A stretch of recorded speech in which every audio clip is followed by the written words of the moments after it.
Zao ny zava-misy ny tantaran'ny Jakoba rehefa nivahiny tany amin'ny tany Sekema. Rehefa nivahiny tany amin'ny tany Sekema izy nanomboka nanadino an'Andriamanitra, nandeha ny fitahina, ny zanaka mialehibe, be dia be ny problema tsena tao anatin'ny tokantrano, nanaditra ny zanaka vavy, nanao herisetra ny zanaka lahy maro, ary dia tena natsiaro fadiran'ovana mihitsy i Jakoba teo anoloan'izany rehetrarehetra izany. Ary hoy izy tao amin'ny Genesis 4:7 fitaraina ny Jakoba rehefa namory ny ankohonany izy. Izao no voasoratra ny anaran'i Jesosy. Ary hoy Jakoba tamin'ny Simeona sy Levi: efa nahatonga fahoriana tampoka ianareo, fa no maimboanareo eto amin'ny ponina amin'ny tany aho dia amin'ny Kananita sy ny Perzita, fa olombitsy aho ka iangona amely ahy izy ireo dia hamono ahy, dia ho fongotra aho sy ny ankohonako. Zay ny zavan'izy. Natsiaro ory dia ory izy, natsiaro ny jaly, zanaka mianaditra, maheriseritra ny zanaka lahy maro, zanaka vavy maditra, jangajanga manao ny adalany, tsy hitany zay nasiny fiainany. Ary dia tena hoavy zao ireo ny Kananita sy ny Perzita, ary dia hitangorona ireo dia hamono anahy, dia nahy fa zany efa olombitsy zao no misy ahy, toerana misy ahy, aiza re nasiko ny fiainako e. Dia hoy Andriamanitra teo amin'ny 5:7 ary hoy Andriamanitra tamin'ny Jakoba: miainga miakarany Betela ka monena any, manaova alitara any ho an'Andriamanitra izay niseho taminao fony ianao nandosany Esau rahalahinao. Zay sisa vaolana ho antsika Jesosy mamonjy, ho an'ny zanak'Andriamanitra efa mangatsika, fiainan-tokantrano mikorotana, fiainam-piangonana mikorotana, tsy misy fifaliana, tsy misy fiadanana, dia tadidio tsara fa anisan'ny vaolana ho antsika dia zao: miakara makany Betela, miverena aminy any Betela. Aiza lay le Betela? Lay toerana izay nivoadianao teo anatsen'Andriamanitra, nanao fanao fanekena teo anatsen'Andriamanitra, ary fony ianao nanana problema, nandosany Esau rahalahinao, ndiana ianao miverina any vaolana ho antsika zay efa nangatsika, ho antsika zay efa niemotra, ho antsika zay efa niverin-dalana, efa nivily lalana, tokana ihany vaolana ho antsika Jesosy mamonjy, miverena any Betela, any ihany vaolana. Fa rehefa natsiaro ianao tsaro, nampatsivin'Andriamanitra hoe fatatrao moa zany Betela zany nanana olana ianao, fony ianao nandosany Esau rahalahinao, ary dia nivoady teo anatsen'Andriamanitra ianao, nanao fanekena teo anatsen'Andriamanitra ianao. Dia zao nataon'Andriamanitra manao hoe zao rehefa ny Betela ianao manangana alitara ianao. Dia zao tsy mivahiny so hoe mandaly fotsiny fa monena ao mihitsy ianao. Alleluia! Lay toerana natsapanao ny herin'Andriamanitra, namoazan'Andriamanitra anao, nanasitranany ianao, namonjen'Andriamanitra anao, miverena. Alleluia! Vaolana ho antsika dia miverina ny Betela ihany. Dia hoy nivavaka nataony Jeremia manao hoe tamin'ny fitomanina sy ny ranomaso: avereno zay Jehovah mba ho tafaverina izahay. Koa tsy Andriamanitra mihitsy mamerina ny olona, tsy ary tena hitodika amin'Andriamanitra iverina ny olona. Riavana malala ampahafantarana antsika fa asa-pahasoavana lehibe no nataon'Andriamanitra ho antsika rehetra tamin'izany fotoana izany. Nisy ny lalàna, iarana manaiky tokoa izany, zay voalazan'ny soratra masina fa ny lalàna dia nomena tamin'ny alalan'i Mosesy, fa ny fahasoavana sy ny fahamarinana kosa dia tonga tamin'ny alalan'i Jesosy Kristy. Jona 2:7. Ary dia nambara soratra masina 9:1 hoe fa tamin'ny fahafenonana andraisantsika rehetra fahasoavana hanampy fahasoavana. Tao amin'izany toerana izany Betela misy ny famangin'Andriamanitra, Betela ny tenenan'Andriamanitra mivatana tamin'ny Jakoba, tamin'ny alalan'ny nofona moasan'Andriamanitra azy, ary dia nifoha izy manomboka hatreo, dia nivoady teo anatsen'Andriamanitra ka ny fiainany rehetra na lafiny aranofo na lafiny ara-panahy dia nankiny teo anaty an'Andriamanitra izany ary dia omba azy Andriamanitra niverina izy tonga dia toby maro. Halleloja.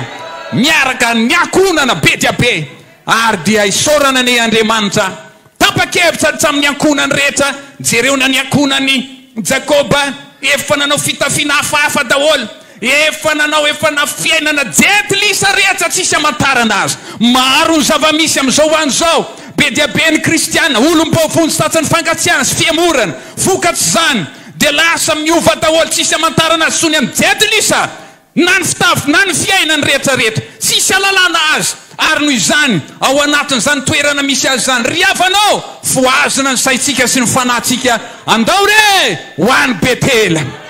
Tsarovy Andriamanitra zay namonjy anao, tsarovy ny fahasoavana zay namonjena anao, sy ny Baiboly manao hoe fahasoavana ny namonjena atsika, fahasoavana.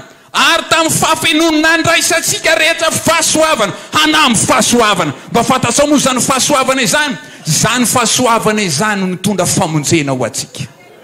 Ny lalàna dia tsy natateraka zay notakian'Andriamanitra teo amin'ny olona, fa io fahasoavana io dia ambaran'ny Baiboly araka ny fampanantenana tao amin'ny Korintianina 1:2-5 fa araka ny voasoratra hoe zay tsy mbola hitan'ny maso, tsy mbola reny sofina, na niditra tao am-pony olona no zavatra zay no manin'Andriamanitra ho an'izay ty azy. Mbola tsy hitan'ny maso, tsy reny sofina, no manin'Andriamanitra izy ho an'izay ty azy. Andriamanitra zany efa nanomana fahasoavana tamin'ny alalan'i Jesosy Kristy nidina tety ambony tany, ary efa nampidininy zany fahasoavana tamin'ny alalan'i Jesosy zany dia hoy izy ny soratra efa miseho ny fahasoavan'Andriamanitra zay ho famonjena ho an'ny olona rehetra. Efa miseho. Halleluja. Ary dia nisanandray an'izany izaho sy anao. Ary efa tonga tao le fahasoavana dia zao no asa nataony. Fanomezana io mbola tsy ary niditra tao anatin'ny fony olona, mbola tsy ary hitan'ny maso, nefa niditra tao anatiny. Izy nanome ny sasany tamin'ny alalan'izany fahasoavana izany. Niditra le fahasoavana fanomezan'Andriamanitra io, ary rehefa niditra tao dia ambaran'ny soratra masina amin'ny Titos 2:2 hoe efa miseho ny fahasoavan'Andriamanitra zay mitondra famonjena ho an'ny olona rehetra, dia mampianatra atsika handahy zay toe-panahy tsy araka an'Andriamanitra sy ny filany zao tontolo zao, ary tokony ho velona amin'ny olona marina sy toe-panaraka an'Andriamanitra ny amin'izao fiainana ankehitriny zao. Ny lalàna dia tsy natateraka zay notakian'Andriamanitra teo amin'ny olona sy ny soratra masina, fa ho avy i Jehovah ny fotoana zay anaovako fanekena vaovao aminareo, tsy le fanekena zay nanaovako tamin'ny razanareo tany anefitra, fa fanekena vaovao. Halleluja. Zany fanekena vaovao izany dia ambaran'ny soratra masina hoe amin'izany fotoana izany hoy izy ny fanambaran'ny Jeremia zay naminany, satria ny olona efa nangatsika, ny olona efa niverin-dalana, nafoy an'Andriamanitra, mpaminany, maminany azahoana harena, azahoana zavatra fotsiny, fa tsy tena hoe mamerina ny olona tao amin'Andriamanitra tamin'izany fotoana izany. Ary dia hoy izy manao hoe reo mpaminany reo izy, maminany tamin'izany tamin'ny azon'ny Jeremia, fa maminany azahoany harena, ampanakarenany any tenany, fa tsy namerina ny olona tao amin'Andriamanitra tamin'ny fotoana. Ary tao anatin'izany inona ny zava-nisy dia nambaran'ny soratra masina hoe ho avy ny fotoana zay anaovako fanekena vaovao i Andriamanitra, ho avy ny fotoana zay anaovako fanekena amin'ny oloko i Andriamanitra amin'izany fotoana izany.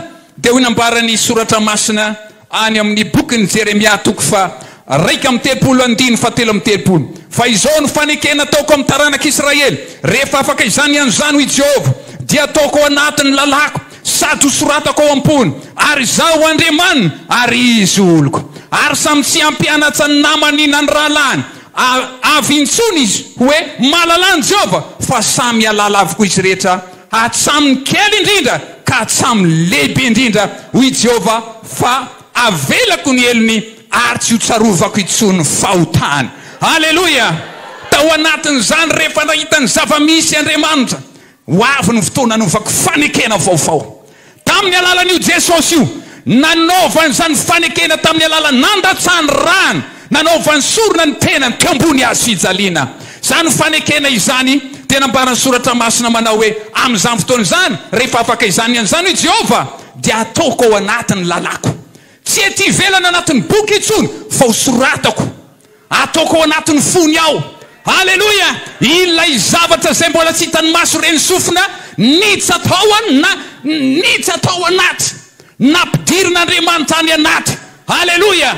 Zay ny asan'ny fahasoavana miditsy ao anaty. Rehefa tafiditsy ao izy dia manomboka mampianatra anao anda zay toe-panahy tsy araka n'Andriamanitra rehetra ary tsisy teny amin'ny namana ny rahalany mba matahorana n'Andriamanitra rahalahy mba matahorana n'Andriamanitra sera aza mba manao an'io ahy mba tsika ne mpivavaka tsika ne Jesosy mamonjy tsika ne ohatran'izao tsy misy teny an'izany fa ny fahasoavan'Andriamanitra ny mampianatra azy ary ny fahasoavan'Andriamanitra mampianatra azy ivelona amin'ny toe-panaraka n'Andriamanitra. Halleluja. Ary andatateraka ny filany zao tontolo zao iainany zany amin'izao andro ankehitriny zao riavana malala misaotra an'Andriamanitra isika tamin'ny alalan'i Jesosy Kristy fa tena tamin'ny fahatongavana io dia tena fahafenona fahasoavana na amin'ny fahasoavana. Ho iaho aminao manao hoe zay efa nangatsika zay efa mety niemitra na tsiaro efa tena fa lasa lavitra mihitsy azy korotana ampenanao ary tadidio tsara fa na iza miemotra na iza mangatsika miverin-dalana tsisy fiadanana ho an'ny ratsy fanahy tokana ihany vaolana miakarany betela miverena ao amin'Andriamanitra tsarovo ny fahasoavana tsarovo le fahasoavana ny raisinao tsy lalany ty na didijadona na diktatura tsy any mihitsy fa fahasoavana namonjena ahy fahasoavana namonjena anao ary tsy ampiana hoe mba hiteny aminao sanana amin'izao an'izao nao tenenao ngely fa misy ola fa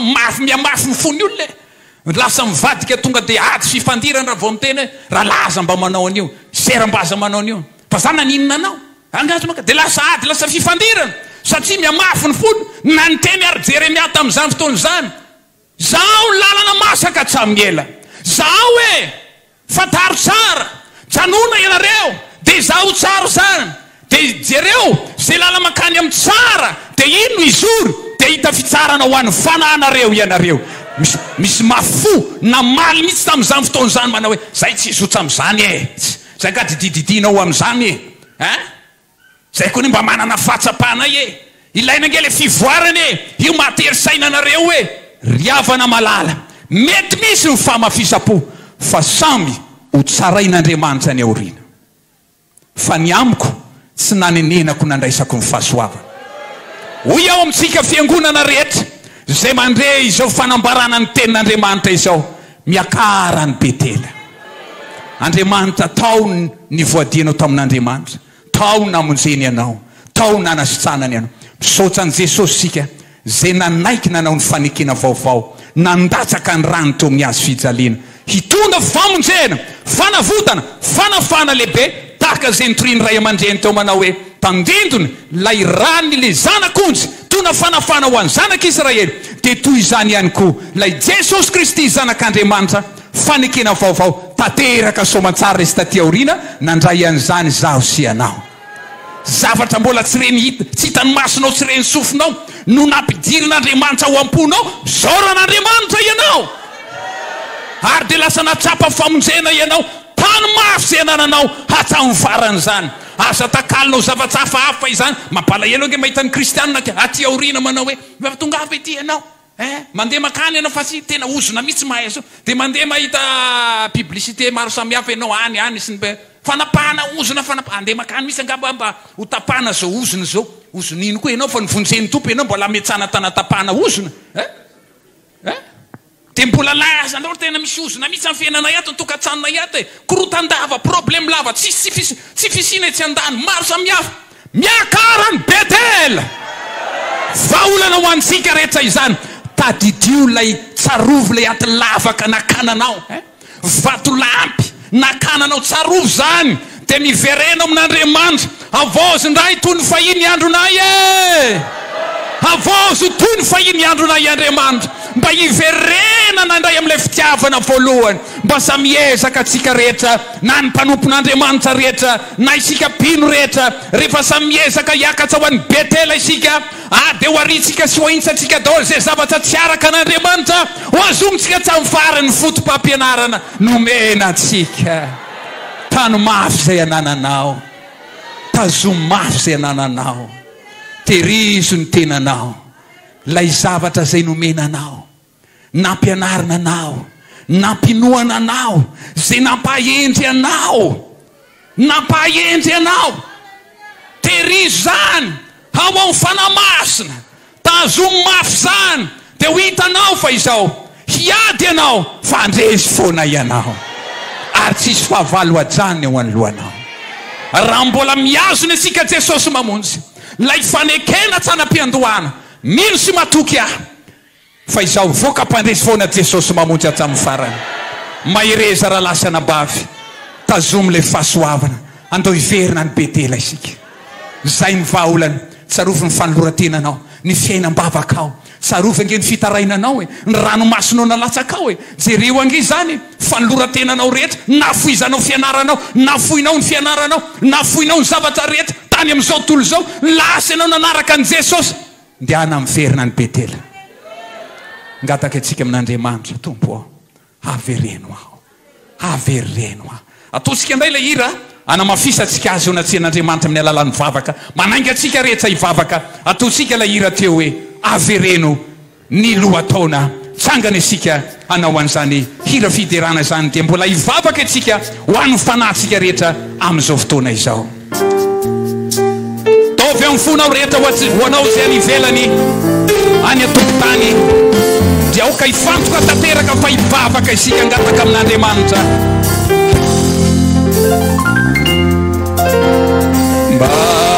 Mose mevelatra mefonikazo amene androdovata na lasanererene namazombona ekalo enaine vorona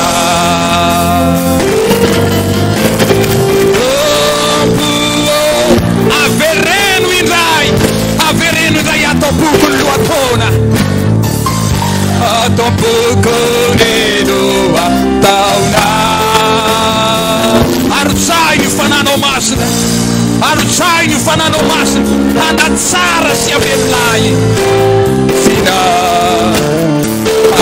Anatsara sy ameluna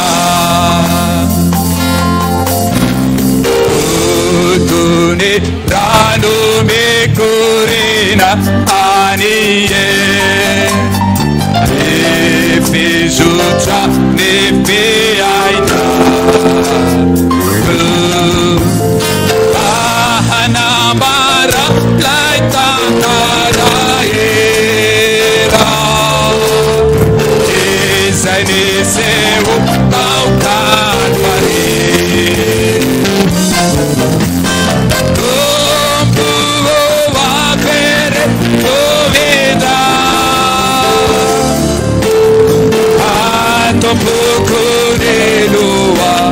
Arusai ni fanano masina Pamela Anatsara Hallelujah Taina Asina Anatsara se Ameluna Apana la Biblia izniuta Pana la Veronia Seneuta Fale de fanahi Ravo cosante raga Indra Amene fano poco ana Tupo aferemida O caifava calfuna reta ianao Ipavamna Andriamanitra ianao avereno a tupo avereno any Betela lay toerana zay nanaovako fanekena taminao tamin'ny voalohany oka ivavaka ianao raha tsapanao fa efa nangatsitsika ny ara-pananao efa tsapanao fa efa niemotra ianao tsapanao fa efa niverindalana ianao miverena miverena mivavaha amin'ny fono rehetra angatao Andriamanitra merina anao indray samy mivavaka amin'ny fono rehetra asanjato ny fivavakao angatao ny fanamasina anampy ianao mba amerenana Andriamanitra anao amin'ny laonany indray amerenana ny ara-pananao amerenana ny fahasoavanao ao anatinao mba hitsa ao anatinao izany mba hitona famonjena ho anao hitona fanafana ho anao hitarika anao ndray amin'ny faloratena ho amin'ny fitiavana voalohany samy mivavaka amin'ny fono rehetra Tompo mankasitraka anao izay fanamasina ho anao ny voninahitra lehibe Andriamanitra rainay izay ny an-danitra misaotra anao izay Tompo lehibe ny fitiavanao anay eny Andriamanitra io ny rinao ny mba hiverena ny olonao eo am-potsiny azy fijalianao indray Jesosy io afaka mamerina ny faloratenanay ianao afaka mitona fanavozana ao anatinay ianao fanamasina foazo indray izay avereno Tompo avereno Jesosy mamonjy avereno rahalasy anabavy rehetra ho abetela lay fanekena vaovao lay ombany fahasoavana sy ny hery zay mitondra famonjena Tompo hitondra famarinana hitondra famasinana eo amin'ny toe-panana itsiraray avy dia anao no fanantenanay Andriamanitra Jesosy io ampo anay ny fahasoavanao ampo anay ny herinao Andriamanitra hamerina anay indray Tompo hamerina ny fananay hamerina ny tsiraray avy na ny kely na ny tanora na ny lehibe ho averinao Andriamanitra ho ao amin'ny fahasoavanao Tompo matoky ianao izay fa hiasa ianao ary ianao zava-dehibe Andriamanitra zao fotoana androany izao mba amerenanao Tompo matoky ianao izay fandray an-tanana ny zavatra rehetra ianao ho anao ny voninahitra lehibe Andriamanitra avy indrindra asandratra hiatsany ny anaranao Jesosy io misaotra Tompo Andriamanitra miasa anao misaotra anao ny amin'ny fanomezanao misaotra anao ny amin'ny sorona izay nataonao anay teo ambony azy fijaliana nandatsanao ny rahanao hanavotanao sy hamonjenao anay misaotra Tompo Andriamanitra io ho anao ny voninahitra lehibe mandrakizay misaotra Jesosy io averintsika ilay hira teo ny andininy voalohany averintsika izany hira izany eny amin'ny telopolo sy dimanjato averintsika ndray avereny lohataona misaotra Tompo alleluia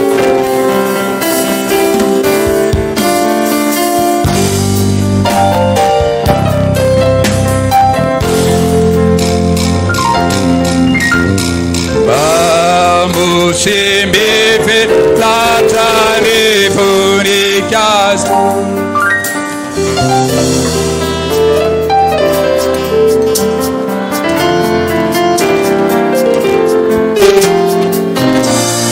Teririni na manzumbu la Bekalu vendai ne buruna Avereno indray Tompo avereno vida a Tompo tonelo ataona arutsaye efanaye na pasina Anda si amelu Halleluja sami pastor Bienvenue pasteur Sakel Silpera Tainzara fitenena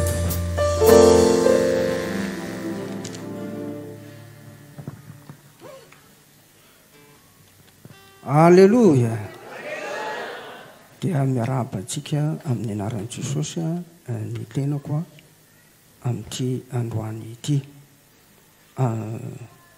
miala tsiny ary ampanetretena lehibe no hitsanganako hitonatrenareo ny amin'ny filazana na ny zavatra izay ho resahako eto ary indrindraindrindra moa ao ny filohan'ny fikambanana izany areo ihany koa pasteur Roland izay efa ela atao amin'ny BCP ary CA izay kehitriny eto ihany koa dia misy sy loha olona pasteur lehibe zokony izany ampanetretena no hitsanganana eto anatrentsika rehetra voalohany dia misaotra an'Andriamanitra lehibe no ny fahateanterahany ity fandaram-potoana androany ity faly zahay ary tena misaotra an'Andriamanitra tamin'ny 14 marsa no nieritreretanay telo mirahalahy hoe inona no atao amin'ity Jesosy mamonjy ity, inona no mba azontsika atao amin'izao zava-misy eto amin'ny Jesosy mamonjy izao. Dia mifampidinika izahay tamin'izany fotoana izany ary andaotsika hanao hezika ny amin'ity fotom-pampianarana ity. Ny fotom-pampianarantsika dia tena farany tsara indrindra. Ary izay tena resy lahatra izahay telo mirahalahy ireo fa tena mahatafavoaka antsika makany an-danitra ity fotom-pampianarana ity. Amen. Vokatr'izany izay dia nanao fandiniana ary vavaka teo anatrehan'Andriamanitra inona ny hetsika tokony atao. Andaotsika ampiverina ny olona ao amin'ilay tena izy. Marina ny tenin'ny pasteur Rémy teo verina ny Betela ihany ny vahaolana. Vokatr'izany no saorana an'Andriamanitra lehibe io ary saorana ihany koa an'ny pasteur Rémy mivady sy ny fiangonana. Raha mijery izao zava-misy izao dia ezaka tena goavana be mihitsy ary izy no nanaiky voalohany indrindra. Zaho izy no anohanao voalohany indrindra. Aza matahotra ianao aza matahotra antsika rehetra hoe tsy hoe mijanona eto ihany ity zavatra ity. Fa ity zavatra atao ity dia efa fiangonana efatra zao ny fiangonana milahatra hanatanterahana an'izy ity. Halleluja! Io fiangonana efatra io dia milahatra hoe amin'izao ary io mo pasteur Akatondra-Vola mbola mena fitenenana kely ny amin'ny fandaharam-potoana fa izy no hiditra faharoa. Halleluja! Koa aoka isika tsy alahelo mety hoe 2 andro le izy satria zao fandaniana sy zao ezaka tao araka ny tenin'ny président fikambanatsika tsy moramora nanontany fotsiny zao ny latabatra anankiray 35 000 na 7 000 ariary ny anankiray nefa firy moa zao ny latabatra sy ny zavatra rehetra tsy mora. Dia izay nanao fanampiana sy izay niara-ny asa tamin'ny fiangonana teto toerana ihany ary ny sikopotra ary ny teny sifra be dia be mihitsy izy taminay ary na zay ara dia nisy nangofotra sy natahotra dia somaro 9 teo zay dia somaro nihegna kely ny anankiroa vokatr'ilay dépense tsy maintsy olaniana mba noho ny fitiavana ny Jesosy mamonjy. Zay ireo dia nanao fanekena hitady zay ahasoany Jesosy mamonjy. Halleluja! Ary vokatr'izany no nahatanterahany izao ka isaoranay an'Andriamanitra lehibe. Vao manomboka izao fa fiangonana efatra zay angatahiko anao arao fa hitondra fampianarana hampiorina ny olona ao amin'ilay tena izy ilay fototra ny orenany ity Jesosy mamonjy ity.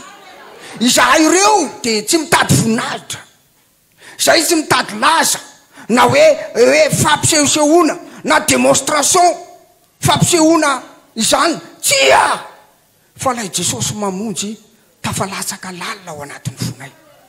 Ary zany fitiavana n'izany Jesosy mamonjy izany na tonga hoe andao anao hetsika itsika. Ka ankehitriny ry tompoko saotra an'Andriamanitra izay ary faly indrindra fa raha mijery ny zava-misy sy ny zavatra natao teto dia mahafinaritra tokoa ary asoany Jesosy mamonjy izao zavatra ataona izao. Nampahafantarina ny tondratsika dia ny pasteur Rémy izany zavatra izany tamin'ny alalan'ny olona anankiray fa izay tsy ny teny mivatana taminy fa misy ny nampitenenina azy araka ny teniny teto hoe ny amin'ny famonjena no nampitoriana anazy mba maha-président ny fikambanana azy andray ame fampianarana feno asoa indrindraindrindra ny amin'ny fampianarana arak'izay mety ny teto izany. Koa eto zany izay dia milaza ho anareo rehetra mety hoe mbola misy zavatra be dia be any am-ponareo any ny amin'ny fotom-pampianarana izany any amin'ity fikambanatsika ity aza matahotra faotohizana izy ity ary efa misy ary efa miteny aminay fa nirina efa misy miteny fa ny faritra akoatra ny Antananarivo dia efa misy maniry hoe tianay mba asiana any aminay ihany koa zao zavatra izao. Haleluya. Ny izany ry mpivavaka hoento ambavaka ihany koa mba ahazo namana marobe iombona iaraka andray anjara atateraka amerenana ny Jesosy mamonja amin'ilay tena izy izany. Io ihany na ombiazany ray aman-dreny. Jereo tsara ny teny ndray mpandeha jereo ozy izy ny construction natao koa tadidiko tsara io dia ozy izy namboarina io mandra-pahatonga ny Jesosy amin'ny ranolanitra ozy izy tsy ho simba io tazomiko izay teny zay. Zany hoe nanana vision lavitra be mihitsy izy, nanana fomba fijery lavitra be mihitsy zany zavatra zany. Ny tia no tenenina izany dia zao hoe ny taranaka rehetra dia hijoro sy hiaina amin'izany fotom-pampianarana izany ary dia hitondra ho azy ho any ampovoan'ny lanitra izany. Noho izany iza ny olona mba manana vesatra hiazona sy hitahiry an'izany.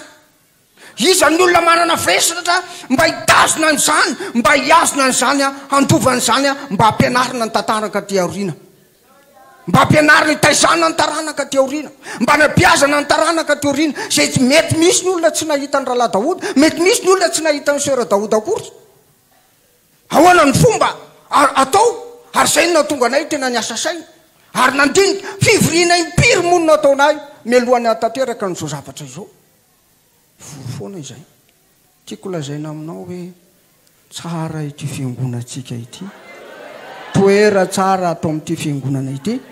Noho izany zay ny teny kely sao dia fantatro ho avy aiza mantsy zao zavatra zao mety ampisavorovoro ny saina sy ny fieritreretana fa izay ny tena fototra dia efa nahazo namana izay dia efa mihamaro zay zao, efa nahazo namana izay hita fa mitovy amin'ny fomba fijery dia nahazo namana izay dia angamba meko any pasteur Akatondravola ny fitenenana satria izy moa zany no andeha faharoa amin'ity dia amin'ilay faharoa indray no andehanana fahatelo hoe izy indray le fahatelo dia andray izy indray le fahaefatra. Dia raha misy moa mbola miombona dia toy izany ny zavatra misy ka dia menazy satria izy no ilaza ny daty sy ny fotoana. Sotra nanome fitenenana. Haleluya. Mamerina ny fiarabarantsika rehetra tonga manatrika ty fianamben'ny faritra Analamanga ity zay efa fantantsika teo ny antony. Tombontsoa ho antsika lehibe ny fisian'izao fotoana zao. Marina fa efa misy ny lovolana fa natao koa zao satria ny mafy ihany no amafisiny. Dia sotra n'zareo koa foibe koa moa nanome alalana na mpisy zao fotoana zao fa raha ny tsy valany reo dia tsy nisy zao dia hoela fanapahana izy ireo. Haleluya. Manaraka an'izay misaotra an'Andriamanitra fa efa karazany tanteraka ny teto Tsarafara Sabotsynamena dia ny hoavy indray no hatreny. Pasteur Christian moa ny anarako so lazainareo hoe pasteur potapota kely iny nandray fitenenana tao. Somary ny emotra ihany andrayana izy ity taompa zay moa mivoro matetika tao an-drano pasteur toky tao an-koron-drano dia tamin'ny farany teo dia takemotra mihitsy aloha volana septambra zay vao andray fa rehefa nentina teo anatreny bureau ny fiangonana tao Ankadindravolo zany dia hoy zareo manao hoe aloha andeha. Haleluya. Dia sorana zareo manokana izany fa ny vitany hafa ve mba tsy ho vitantsika ozy izy. Haleluya. Somary ranotoerana aloha dia somary kelikely fa inona fa isy fahendren'Andriamanitra foana ao anatin'izany rehetrarehetra zany andraisana antsika zay ho tonga any. Mbola ho avy moa ny circulaire zay voaka avy amin'ny foibe an-koron-drano dia ho hitantsika eo ny fandaminana ny amin'izay. Koa dia misaotra an'Andriamanitra tsika ato amin'ny faritra Analamanga misy an'izao, misy koa ny fiakarana isaky ny rovolana. Haleluya. Natao zao mba ho tombotsoa ho antsika sy ny taranakisika. Haleluya. Satria tsy isika ihany fa taranakitsika reo koa dia hotsonjovina fanilo miampita. Alleloia. Ampitaina ny fahatsapana zay tsapantsika ampitaina amin'ny taranaka. Mampalahelo raha ato amin'ny faritra Analamanga eny ho ivon'ny foibe. Alleloia. Misy ny foibe ato amin'ny faritra Analamanga sanatria tsika indray ve no atsatso tsika nge lohantsika ka ilaintsika ho fitaratra eran'ny Madagasikara. Alleloia. Ilaintsika tena hoe misy tsapa mihitsy tena misy fifoazam-panahy zany faritra Analamanga zany satria tao tokoa tato amin'ny faritra Analamanga koa no nisy ny fifoazam-panahy voalohany izy dia iverina amin'izany ny tanjontsika koa dia manentana antsika mba iray saina iray foa hatrany. Taratra ny fifoazam-panahy raha mamaky ny asan'ny apôstôly toko faharoatsika ny firaisan-kina, firaisan-tsaina, fifangatiavana aseho ny fiangonana. Taratra ny fifoazam-panahy zay ka dia aza mijery ny lany hoe mandany vola zany zao ain'Andriamanitra foana mameno ny banga eo amin'ny fiainantsika. Eny ary tompoko zay ny fandraisam-pitenenana fo izay nataoko dia raha sitrapon'Andriamanitra zany dia hotohizana any ankadin'ra vola ivato izao fotoana izao amin'ny faha 7 Jolay sy faha 20 Jolay 2024 avy izao. Alleluia. Dia avy hatrany zay dia mangataka avy hatrany mila fanohanana mambavaka izany. Alleluia. Fanohanana mambavaka, mila koa fanohanana ara-bola, mila koa fanohanana ara-pitaovana.